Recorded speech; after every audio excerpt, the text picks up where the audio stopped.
Yes, everyone, how we doing? And welcome to the Manchester City 2024-25 season review. It, of course, came to a close for the Blues on Sunday evening away at Fulham. And in my post-match review for that game, which I posted yesterday, I said that in the coming days, I'd be making a video for the YouTube channel about the entire season and entire season review.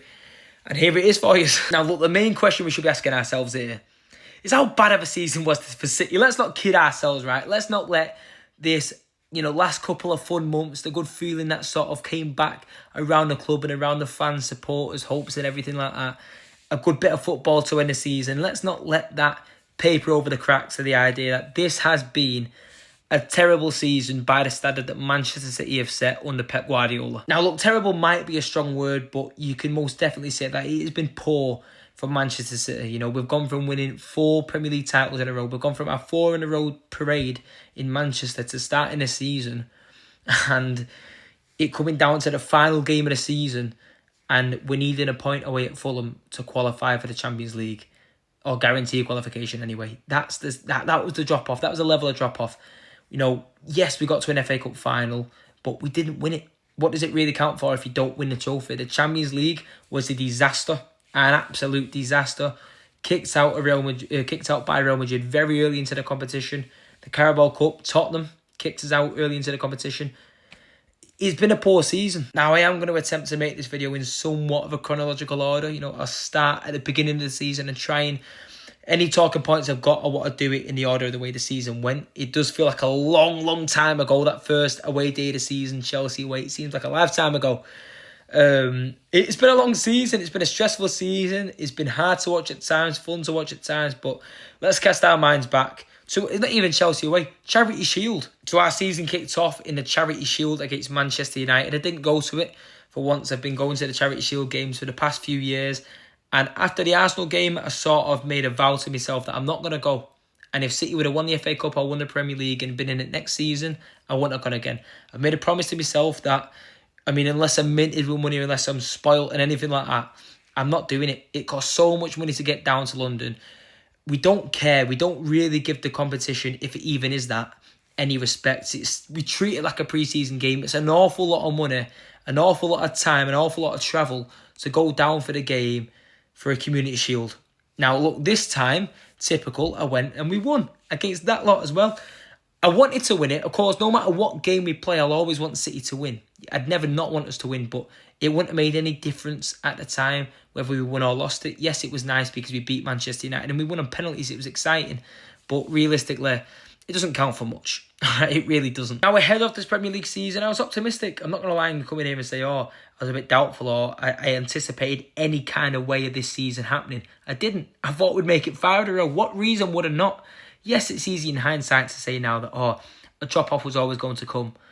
But at the time, who would have been saying that? We just won our 4th Premier League title in a row. We had a great season. We're feeling good about our pre-season. Some young players in the team. Some exciting players in the team. Some of our players performed really well in the Euros. Rodri won player of the tournament. He on due course to win the Ballon d'Or.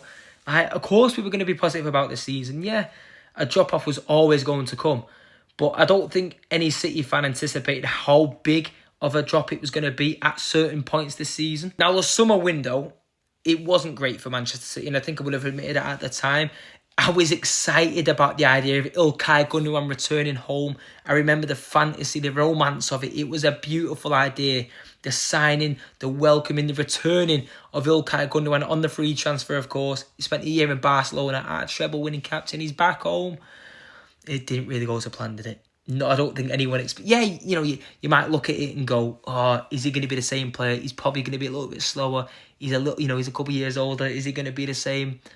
We didn't expect the level of drop or the level of decline, I would say, from Ilkay Gundogan. Looking back, was it a great idea bringing him back? Should we have looked elsewhere? Possibly. Would it have changed much about our season? No, of course not. But they say don't go back to an ex, don't go back, whatever. That is an example of probably why you shouldn't. I love Ilkay, and I still am partly glad that he did come on because it's still nice seeing him. It always will be. I've got a lot of time for the man, a lot of love for the man, but that signing wasn't great. And the only other signing we made in the window was Savinho, and technically, He was already signed before the summer, wasn't he? We knew he'd be joining anyway. We signed him from a feeder club of ourselves in Troyes. He'd played for another one of our clubs in a City group in Girona. A young player, a young winger. We didn't really know too much what to expect. It weren't like a big name signing. With them being the only 2 proper first team signings, it was a little bit underwhelming from City. But at the same time, we didn't come into the season thinking we've got to strengthen here, we've got to strengthen there, because we just won our 4th league title in a row. We were feeling optimistic, like I said, at least I was anyway. Now the season kicked off with a great win away at Stamford Bridge. You know, we were a half-full game, if I remember, on the Sunday, the main Sky Sports main event game to kick off the Premier League weekend. It was a good win, a win at Chelsea. I went to the game, my first ever time at Stamford Bridge, a fantastic stadium. It was a good day out. Chelsea away, it was brilliant. I definitely want to do it again next season. And that we won without Rodri, without our English lads, because Pep gave them more of a break because, of course, the Euros, them getting to the final. I feel like it was going on. Obviously, I can't remember too well. As I said, it felt like a lifetime ago, but it felt like it was going all right until, was it the October period, November period, December period, where, come on, let's get into it. We may as well get into it straight away. That big drop-off from Manchester City, where it just looked like it was getting worse and worse and worse. Game by game, we were getting absolutely battered. It was painful. It was hard to watch, really hard to watch at times. You know, you couldn't believe what was happening to some of your players. Yeah, we were going through bad injury spells and we were getting unlucky with injuries, and, you know, even in some results we were getting a bit unlucky. Or certain games we're creating chances if it's not going in, or you might only concede a few chances, but they're scoring all of them. Things weren't going our way, but come on. I think we went through a spell of 13 games and just winning the 1. Forest at home, which weirdly enough was on paper probably one of our toughest games. Typical way football works, isn't it? But we went through a really bad spell, really bad spell on the back end of the year. And I think maybe that's why people might look at the season and go, it hasn't been too bad. Or it's not been a disaster, it's not been awful. Because at one stage of the season, European football looked like a challenge, a big challenge. You know, we were like 10th, 9th in the league or something like that. We were just, like I said, we won 1 in 13 in all competitions. The Champions League, it was going a disaster. We were beaten 4-1 by Sporting. We were beaten by Bournemouth, beaten by Brighton, battered by Brighton. I know it only finished 2-1. Both of them games are pretty short, finished 2-1, but they ran through us. There was quite a few, but I can't remember them all off the top of my head. I should have probably had a look at them before coming into filming, but you'll know it well enough. You've probably seen that graphic of all them red draw, red. 1 green against Forest, red. Do you know what I'm saying? You've probably seen it yourselves. You'll know what period I'm on about. It was difficult, it was painful. And to come, I can understand people's perspective when they say that it isn't too bad of a season, because yes, from where we were December time and the way it was looking, like it was just only getting worse for Manchester City. To finish 3rd in the Premier League with more wins than Arsenal in our crisis season, Guardiola finishing 3rd, you know, his joint lowest ever in his managerial career. We still get Champions League football. We got to an FA Cup. You know, we had an FA Cup run. It isn't an absolute disaster from where we were once. But the reason I just said it was awful at the start of this video is because at the standard we set, like I said, we've gone from winning Premier League after Premier League after Premier League. 2 seasons ago we were doing a treble. We've won a few FA Cups in that time, won League Cups. Do you know what I'm saying? We've been dominating. And to go from dominating to being dominated, it was a big slap in the face. It was a big slap, you know, back into reality for a lot of fans, and probably myself included. Now, the one big positive and one thing that I think is very commendable, if that's the right word, very admirable, is within that terrible period, and I mean terrible period, I think it was like 4 losses on the bounce at this point, Guardiola extended his City contract, which was good. I thought the timing of it was brilliant. It's shown his care for the club. He spoke about it pretty openly in his press conferences, saying that he can't, after what he's done for this team, after what he's won with this team, he can't leave them like this. Which I thought was, like I said, commendable. I think that's the good word to describe it. You know, even though things were bad and they did get worse, to be fair, him extended is like a bit of a weight lifted off, a little bit of a relief for Manchester City, probably for the board, for the fans, because we love Guardiola, and as long as he wants to be at City, he should be at City. I don't think any proper City fan with a brain screwed on would turn on him. the board definitely wouldn't, no matter how bad things could have got, even if we wouldn't have got Champions League football. I think even if City wouldn't have got European football this season, Pep Guardiola still would have been in charge next season. I've got very little doubt over that. So yeah, for Pep to extend his contract was one of the best bits to come out of this season. To know we've guaranteed to got Guardiola for next season and the season after.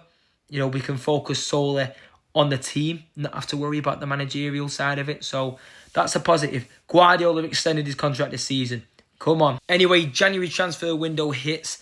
And there's a big exit from Manchester City. Before I speak on any arrivals, there was a big exit. And not because he was one of our best players at the time. And wow, his form, the drop-off from him especially, was difficult to watch for a man that I love. And I've loved watching in a City shirt over the past 6-7 years. Kyle Walker, the club captain, left City. And it left a bad taste in a lot of City fans' mouths. Probably myself too. I've been, to be fair, not overly critical on Kyle Walker. He's probably had it enough for needless for me to pile on. Not that he'd see me stuff like, but he was getting slandered online by City fans, and somewhat rightly so. Your club captain, City's club captain, at the time decided when things were getting tough, really tough for the club, and especially him himself, he jumped ship. He left it. He didn't just leave the club. He moved country. He moved to Milan, and it didn't go great for him over there. It really, really didn't. Milan failed to qualify for Europe. I think they finished 8th in the league. They lost the cup final as well. He got injured over in Milan and then struggled to get back into the Milan team. There was a young lad who came through and took his spot, and he struggled since then. Milan fans didn't exactly take to him brilliantly well. So things were difficult for Walker. It'd be interesting to think where he's going to be next season. Don't know. Don't particularly care that all that much. Definitely won't be in a City shirt. Look, I've still got a lot of love for him, and I know City fans, they might not forgive him. It's fair to say, and look, people, each their own opinion. I won't go as far as to say I don't forgive the man. I've still got a lot of love for him for what he's done, and for me, the greatest right back in the Premier League era, the greatest right back I've seen anyway. And I've got a lot of love for Pablo Zabaleta. You know what I'm saying? I grew up in Zabaleta, and he was outstanding. Zaba would not have left us in that period, is what I'd say. Vincent Kompany would not have left us in that period, is what I'd say. Fernandinho would not have left us in that period. Kyle Walker, there was questions over why he should have been club captain anyway. Of course, the players vote for it themselves. But you looked at De Bruyne, you looked at Ruben Diaz, myself especially, and I felt he should have been captain, not Kyle Walker. And him jumping ship to Milan is a perfect example of why I think City fans, me and myself included, were probably right about that. So yeah, to put it shortly, to put it gently, you'd expect more from your club captain. He left, and to be fair, like I said, it was only a big exit because he was captain. He really, really, really was having a tough time on the field, to the extent that we put Mateus Nunes at right back, who was signed as an attacking midfielder the season before.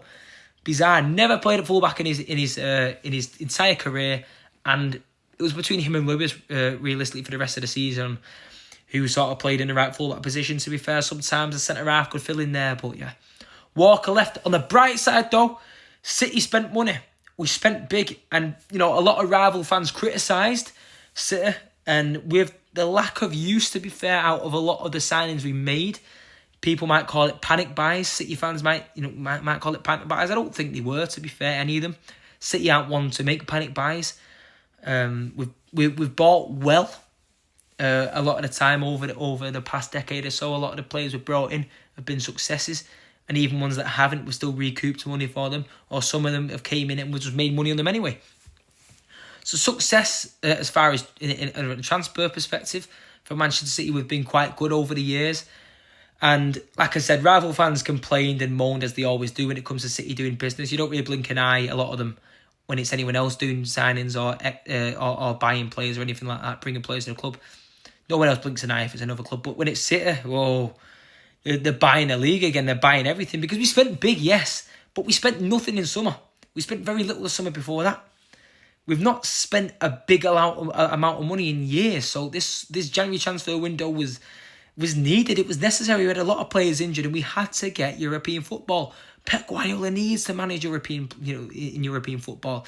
Players like Haaland, Foden, Kevin De Bruyne, Ruben Diaz, a lot of our top players. Rodri, he won the Ballon d'Or by this point. He needs to be playing in the Champions League. We had to make signings. I think the signings that a lot of them we would have made in summer. We'd have definitely signed in them positions, and yeah, we needed them, and we brought them in. Nico Gonzalez signed from Porto for around 40, 50 million. Didn't know a lot about him. I thought, from what I've seen of him, he's been decent. We've not seen too much, but I've liked what I've seen so far. Kusanov, he came in, was thrown at the deep end, had a little wobble against Chelsea, but from then, you know, he played against Liverpool, had a decent game, played against Real Madrid, against Vinicius Jr., held his own. He's a good player in Kusanov. I know we've not seen a lot of him the back end of the season, but he's learning English, he's learning Manchester, he's learning life in England. You know, give him time. I think we'll see a lot more of him next season. Vita Reyes, of course, we've not seen a lot of.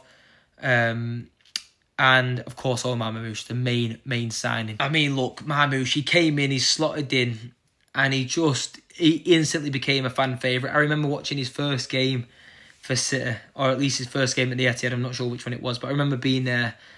And he didn't score. Well, he did score against Chelsea. It was offside, but he didn't score. He didn't assist.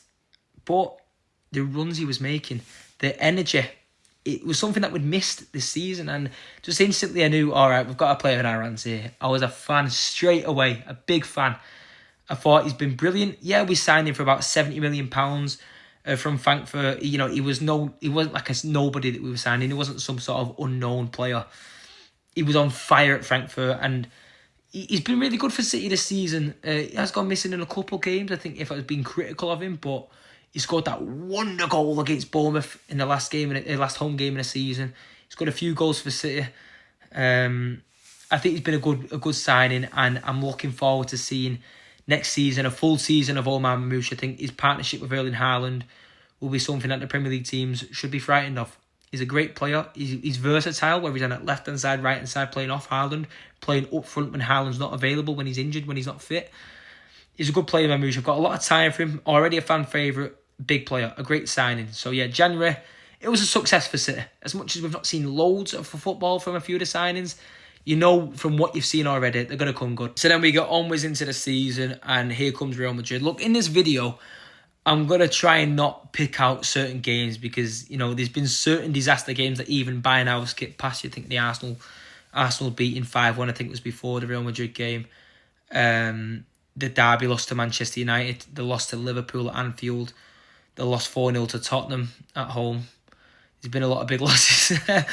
But I'm just speaking about the key events, not games. But, of course, it was a two-legged Real Madrid. It was the round of 16 playoff thing. Obviously, the first season with this new Champions League phase. And at the Etihad, we sort of threw it away in the last minute. It was tough to take. 2-1 up at the Etihad against Real Madrid. Oh, it was in our hands. And then last minute, 95th minute, a mess up at the back. I think it was a bit of Rico Lewis, a bit of the goalkeeper. I can't remember it too well. I don't really want to. I'm not even going to look back at it. I don't ever want to look back at it again. We threw it away, and then the second leg we got dominated, and we were kicked out of the Champions League prematurely. Very premature, to be fair, when you think about, you know, how far we've got in the recent years. 2 years before winning the competition. It was tough to be knocked out by Real Madrid once again. But whether we'd have got past Madrid and played whoever it had been after, Arsenal, PSG, Inter Milan, anyone, we were never, ever winning the Champions League this season. Ever. We were miles off it. So, yeah, that was the big key event as far as Champions League football. Onwards and upwards, though, the next point I want to talk about here is Erling Haaland's contract. Because I think that was also a key event, a key statement, a statement signing. You know, Erling Haaland on a 10-year contract. Yeah, you heard me, 10 years. 10 more years, Erling Haaland. 10 more years, I say, honest to God. Erling Haaland for 10 more years, and for a lot of the rival fans that are going on about these charges and all the players are going to jump ship when it happens. Haaland, you know, he's going to go to Real Madrid because they were constantly trying to throw about this link before he joined, as soon as he joined, after his dominant, you know, crazy, never seen before treble-winning season, the brilliance of Erling Haaland that season, even then, Real Madrid next year, Real Madrid, to sign 10 years and just sort of say, look, I'm staying here in my career. Don't bother making them links. Don't bother making rumours. Don't bother making silly ideas about, what if this happens when the charges come? What if that happens? Erling Haaland, a Manchester City fan. His dad played for the club. We've seen Haaland as a baby. Big baby. We've seen Haaland as a... Sorry, I had to put that in. We've seen Haaland as a baby in a City top. He's come through. And it just felt like, not a weight lifted off in the same way as Pep Guardiola, but just something just to sort of go, give the rival fans the V signs. You know what I mean? Just say, look, we've got Erling Haaland, the world's best striker at a young age as well. For 10 more years, phenomenal. Huge bit of business to come out of the season. Like I said, not loads and loads of positives to come out of. But Haaland on a 10-year contract is definitely something to smile about. And look, as for the turning point for me for this season, I'd call it Bournemouth away. FA Cup quarter-finals. You know, we were struggling again around that period. Not as much as that 13-game situation that was on about before. But, you know, out of the Champions League, out of the Carabao Cup, the Premier League, you know, top Champions League spot was all we had to fight for. FA Cup run was something that we could cling on to, and it was a poor first half against Bournemouth. We were dominated by them, as we were in the home game against them earlier in the season. But we bring off Nico O'Reilly off the bench, and that was where he really burst himself on a bigger platform, you could call it, a bigger world, you know, FA Cup quarterfinals, BBC, the world's watching, isn't it? He burst on off the bench, and he was brilliant, man. He changed the game for Manchester City. So then look, we get through to the semi-finals of it. Playing Nottingham Forest, a team that's been in great form, a great side. Nuno Espirito Santo doing brilliant stuff over there. And, you know, that was a big occasion for Forest. And early on into the game, we killed them. Rico Lewis with a goal. A good City performance. A standard, you know, we did the job. We did what we had to do to get through to the final. And then we're through to an FA Cup final, where the season somewhat relied on this a little bit. You know, come the real back end of the season, Champions League football looked somewhat of a certainty, but from a biased Manchester City fan like myself, mind the pun of the name, but I was very confident that we'd do it. It was in our own hands, and I felt like we weren't going to throw it away. The fixtures that we had left compared to the rest of the other teams, I thought was reasonably, you know, somewhat easier anyway.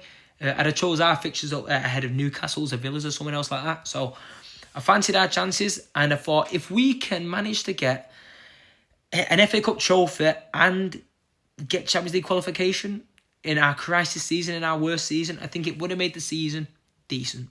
It would have been a fairly decent season. But that FA Cup final was nothing to be proud of, nothing to smile about, nothing to sing and dance about. As far as Crystal Palace, they deserved it. Now the game's long and done, and I'm way more than over the FA Cup final. It's distant memory now. Happy for Palace, happy for the fans. Football won, and I'm not saying that because of the financial situation of Manchester City or the size of the club we are. Just Palace, a team that's never won anything, a small club compared to a big club. You know, if that wasn't Manchester City in the final, it'd have been buzzing, it'd have been over the moon. So, yeah, it was amazing for football, amazing for Crystal Palace, and they deserved to win. City really didn't do enough, and it was a big disappointment, that Palace game. You know, I fancied our chances. I really did. I'm getting annoyed now thinking about it. What? I thought I was over it. No, I fancied our chances, and we let ourselves down in that. We were beaten by Palace, controlled by Palace. Yeah, we had a lot of the ball, but we didn't do much with it. We didn't deserve. You know, yeah, Henderson should have been sent off, and yeah, we probably should have put the penalty in the back of the net. We had chances, but it is what it is. I'm not going to speak about the game itself, just the fact we lost an FA Cup final, and, well, yeah, we qualified for the Champions League. And it, you know, we get Champions League football next season. Of course, that's what it does. It doesn't make it that great of a season. Yes, like I said, when you compare it to what we were once, you know, the situation we're in, a sticky patch we was in at one point, it's not too bad. But to go from winning 4 league titles in a row to finishing third in the Premier League is a huge momental drop-off. Especially when you're as far off the Premier League title winners as we are. We never, ever once, ever looked like winning the league, not one bit. Liverpool, deserved champions. They've been brilliant this season. Arne Slot's done a great job. Well done to him, well done to Liverpool.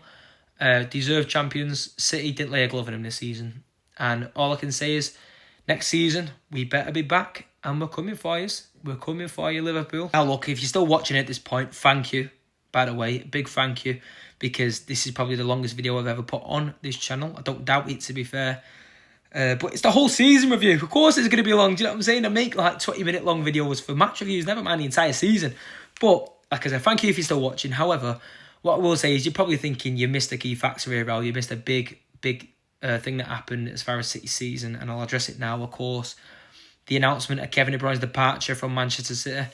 An emotional time for all City fans, myself included, stunned I was. Yeah, there was always a possibility of him going. He was running out of his contracts, and the longer it went on, the more it looks like, okay, this could end up happening. And now it's real. Now I know I'm never going to watch him kick a ball again in a City shirt. And rather than being sad about it, which I am, so the whole thing what I'm about to say is a lie, but rather than being sad about it, we should be happy. We should be grateful to have witnessed what he's done in a City shirt. The greatest ever Manchester City player I've ever seen in my entire life. The greatest player I've ever seen in the flesh. Full stop. Well, I mean, I've seen Messi and I've seen Ronaldo in the flesh, but not when they were at the peak of the powers. De Bruyne has just been a blessing to this football club and to me. However, that is all I'll touch on really on Kevin De Bruyne, because in the coming days, when his next club gets announced, I'm expecting it to be Napoli at this point, but when it's all done and everything, in a couple of weeks' time, I'm going to make a whole separate video for the YouTube channel, so it'll be a longer one. Not as long as this, probably not, but it'll be a long video dedicated to De Bruyne and his success, and just a big thank you for him. So keep your eyes out for that. Subscribe to the channel if you've not already. But yeah, De Bruyne going was a huge thing to come out of this season. Well, yeah, I spoke about us keeping players like Erling Haaland or keeping the manager like Pep Guardiola, leaving Kevin De Bruyne, not offering him a contract when he wanted to stay. Oh man, it was tough to take as a Blue. You read his statement, and I mean, this is really me carrying on when I said I'm going to leave it there about talking about De Bruyne, but I'm sorry, I'll carry on. When I read out his Dear Manchester, it was like a dagger to my heart. And the Bournemouth game, the reception he got, his goodbye was emotional. For the Fulham game, him at the end of the season, end of the game, he's Ray with the fans, Haaland pushing him to the fans constantly, his 5-minute goodbye, and just, Kevin De Bruyne ringing and ringing and ringing. So emotional, so hard to watch as a man who adores Kevin De Bruyne. So yeah, I wish him all the best, and I'll next talk about him in the coming weeks when I make that video specifically for Kev. So yeah, there we go. So yeah, that's a wrap really, innit, for the 24-25 season. Third place, Champions League football, qualified, but other than that, no trophies. By the standards we've set on the Guardiola, quite the poor season, but this was inevitable at some point, whether it's going to be this season, next season, season after, whenever, to win season after season after season, Premier League titles isn't sustainable. Of course, it's not. There's a reason why 4 in a row has only ever been done once, ever, and 3 in a row has ever been done twice, ever. There's a reason for it. So, yeah, the one thing I can sort of say is, look, we've experienced stuff this season, and I suppose for some of the players that will be staying at Manchester City next season, for Pep here to learn things for the players, it'll make them mentally stronger and will give them more incentive for the players who have never won the Premier League before to go in and win the first Premier League with Manchester City, and for the players that have and have a taste of that winning feeling, more incentive for them to think, look, we've got to get it back. The more hunger, the more everything, the more fighting desire to next season, proper give it a good fight, because that's what I want to see. We might not win a league next season. It's a tough league. It's the toughest league in the world. But if we don't, I want to see us compete. I want to see us fight to the end. I want to see us look at points in the season where we've got a big chance of winning it, or where it feels like we're capable of doing it. This season, not for 1 second did it ever look like it was really going to, did it? So, yeah, I just want to see us compete again. I want to see us be good again, be great again, fight for trophies, win trophies. But let's speak about next season in a couple months' time, because it's like 80 odd days till the Premier League season starts. There's a lot of talking to do before then, a lot of changes that will be made, a lot of YouTube videos that I'll be posting about all sorts that could happen. We don't know. The future is yet to be seen. But yeah, like I said, I think it'll make the players mentally stronger, Guardiola mentally stronger. It'll bring back more fight to win again. So yeah, look, I think we're set up nicely for next season. Like I said, that bit of January business would have helped. We've learned new things, we've experienced new things as fans, some of our newer generation. Because look, of course, there'll be older people than me watching this. Not old. I'm 20 years old. So, if you're watching this and you're older than 20, don't worry, you're not old, all right? But there'll be some fans with City fans, all different kinds of experiences, People 30 plus that have watched us be terrible. And for fans around my age or younger, who realistically only good memories when it comes to Manchester City. So new experiences, new stuff for the players and for us. I think I've said everything I need to say really here. So yeah, I'm going to bring this video to an end. In the coming days, I don't know if it'll be Friday maybe. Friday or Saturday, I'll have a video out for the entire Manchester City squad, all right? The entire squad, stay or go. I've been brutal. I mean, I've not filmed it yet, but I've got a lot of notes. I've put a lot of effort into this video, all right? So I've got a lot of notes on the players. It's going to be probably... I've just said that this is the longest video I've ever put on the channel, which it will be. That one will be longer, okay? That one will be longer, so be ready. But I've gone through every single player and reasons why they should stay, reasons why they should go.